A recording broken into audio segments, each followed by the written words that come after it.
আসসালামু আলাইকুম। আজকে তোমাদের সামনে গুরুত্বপূর্ণ কয়েকটা বিষয় নিয়ে আমি আলোচনা করতে চাচ্ছি। সেটা হলো যে আমি তো মানে ভিডিও দিচ্ছি, এখন তোমাদের চাহিদাটা কি সেটা তো আর আমি জানি না। তো আমার মনে হয় তোমরা একটু আমার ইউটিউব চ্যানেলে যে স্টাডি 8 MS মেথড, এখানে যাই তোমরা তোমাদের চাহিদা মতো তোমরা কমেন্ট করবা এবং সেই অনুপাতে আমি ভিডিও তৈরি করব।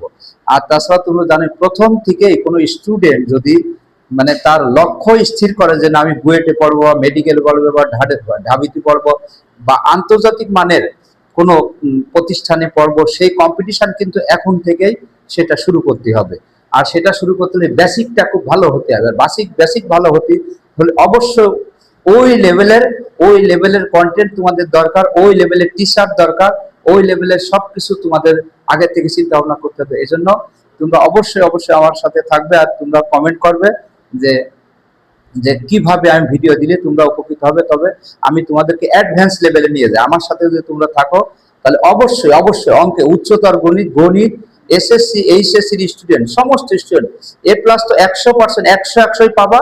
এবং সেই সাথে অবশ্যই কোনো স্টুডেন্ট যদি দুর্বল কিচ্ছু না পারে, সেই স্টুডেন্টও আমি তার বুয়েট বা ঢাবি বা ঢাকা মেডিকেলে পৌঁছানোর দায়িত্ব আমার, কিন্তু আমার সাথে থাকতে হবে এবং লেগে থাকতে হবে। এইটা যদি তোমরা থাকতে পারো তাহলে অবশ্যই অবশ্যই, এবং তোমরা যদি আমাকে স্টাডি করো তাহলে অবশ্যই কিছু পাবে, এবং অবশ্যই তোমাদের লক্ষ্যমাত্রা, তোমাদের কাঙ্ক্ষিত স্থানে তোমরা পৌঁছাবে, তোমাদের গন্তব্যস্থলে পৌঁছাবে। সেইভাবে তোমরা কমেন্ট করো, আমি সেইভাবে তোমাদের ভিডিওগুলো দিব। এছাড়াও তোমরা যদি একটা গণিত বড় করে 1 পৃষ্ঠার অঙ্ক করা যায়, আবার 1 লাইনেও করা যায়। তোমরা যদি বলো যে স্যার আমরা শর্ট প্রসেসে করবো, তাহলে শর্ট প্রসেসে 1 থেকে 5 সেকেন্ডের ভিতরে আনসার করবো বা তৈরি করবো, ক্যালকুলেটর ছাড়া। এমসিকিউ, বিশেষ করে উচ্চতর গণিতের এমসিকিউ সবারই সমস্যা। আমি 1 থেকে 5 সেকেন্ডের মধ্যে উত্তর করে দেবো, কোনো ক্যালকুলেটর ছাড়া। কোনো ক্যালকুলেটর লাগবে, অঙ্ক দেখলেই তোমরা বুঝতে পারবা যে অঙ্কটার রেজাল্ট এইটা হবে। আর তাছাড়া তোমরা যদি শর্ট চাও শর্ট দিব, ব্রড চাই ব্রড, তোমরা অবশ্যই আমাকে কমেন্ট করে জানাবে।